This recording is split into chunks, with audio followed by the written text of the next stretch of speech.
So you're considering getting a new road bike. Perhaps it's your first road bike. To help with your decision, BikeRadar has tested 2016's biggest brand road bikes that are priced at US $1,000 or less. For those in the UK, that's about £650 or $1,300 for those in Australia. To test these bikes, we had a team ride them on familiar roads near Sydney's northern beaches.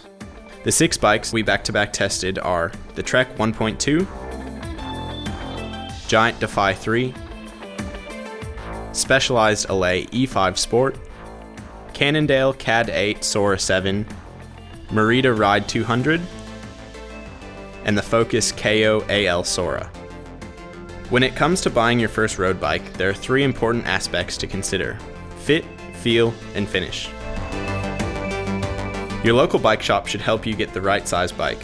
They should help you with things like saddle height, stem length, handlebar height, and even shape. A poor fit will cause discomfort and can lead to injury too. Feel is a more personal preference. Are you seeking a bike with absolute comfort for your local rough roads? Or perhaps you're after all the speed you can get to ride with your fast and experienced friends. Do you have a color preference? Do you like a curvy looking bike? Or straighter, more traditional lines? Looking over these 6 bikes, they all feature aluminum frames, carbon front forks, and Shimano Sora 9-speed gearing. But despite the similarities, they offer subtle differences that will decide which bike is the best for you. Riders in this price range are likely to have a diverse set of needs. At one end of the spectrum, there will be those looking for the fastest bike and maybe even seeking to race. At the other end, we have the more comfortable and easiest riding bikes, designed for getting out there, exploring, and building endurance. The chosen angles and dimensions dictate the handling of the bike, something the bike industry refers to as geometry. A bike with a shorter wheelbase and tighter angles will typically handle faster and be more reactive, while a bike that's relaxed and longer will offer stability at speed and typically more confidence for newer riders. The geometry can also affect comfort, with some bikes offering a setup that places you in a more upright position, while other bikes aim to create an aerodynamic position, something that will typically call on greater flexibility and core strength. There are many factors affecting bike comfort, such as frame design, materials, and seat post diameter, but perhaps the most important is the choice of tires. Here, the trend is for road bikes to have wider tires than those of past. A 25C or 25mm wide tire is near standard and features on 5 out of the 6 bikes. Everyone should consider the gearing range offered. All the bikes feature Shimano's latest Sora 9-speed shifting. This is a 50-tooth big ring and a 34-tooth small ring. Where we see the difference in gearing is in the rear cassette. Here we have bikes that feature big cog sizes from 27-tooth all the way up to a mountain bike size 32-tooth. The bigger the rear cog, the easier it'll be to climb the steeps. All the bikes feature brakes out of the Tektro factory, and while some, such as those on the Specialized, worked quite well, others significantly lacked stopping power. So after 3 weeks of testing, we have our winner. With so many similarities, just picking one bike out of the 6 top brands wasn't easy.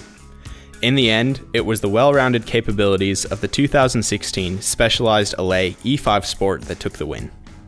That said, other models would make for equally good choices depending on what you want from a bike. For example, if speed is the name of the game, then the Cannondale CAD8 holds plenty of racing pedigree, while those seeking a high comfort ride are likely to be equally as comfortable on the Giant Defy as they are on the Specialized. In our testing, the Specialized Allez Sport proved to be perfectly poised in everything we threw at it. The frame offers efficiency and comfort in all the right places, along with a geometry that's comfortable when relaxing and confident when attacking. The full Shimano Sora drivetrain works exactly as Shimano intended it to. The gear range is massive and provides enough for grinding up the toughest climbs and bombing back down the other side. It's in the wheels, brakes, and touch points where Specialized really excels over its competition. At 24.5mm, these rims are right on current trend with premium bikes for width, allowing for a well-rounded tire with a generous volume.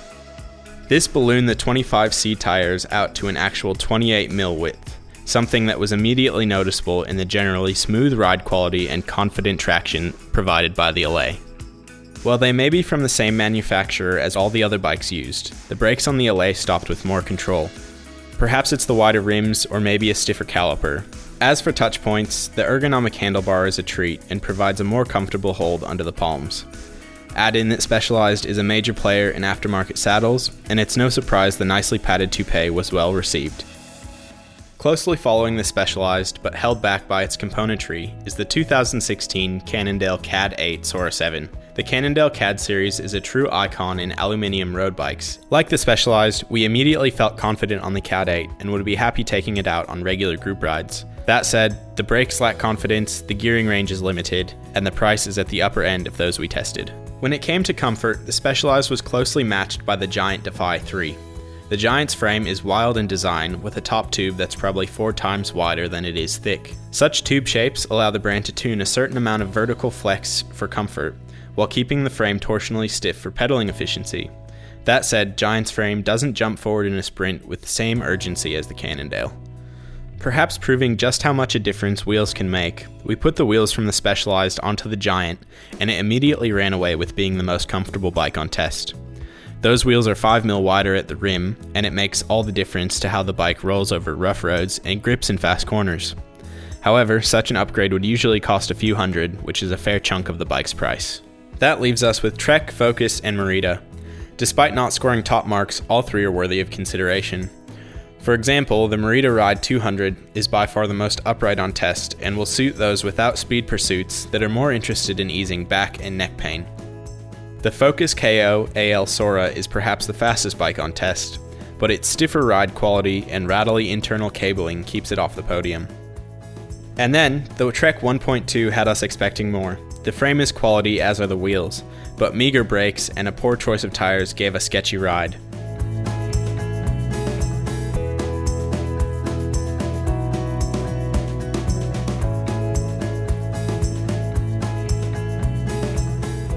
For a full rundown on how each bike scored, please see our reviews at BikeRadar.com.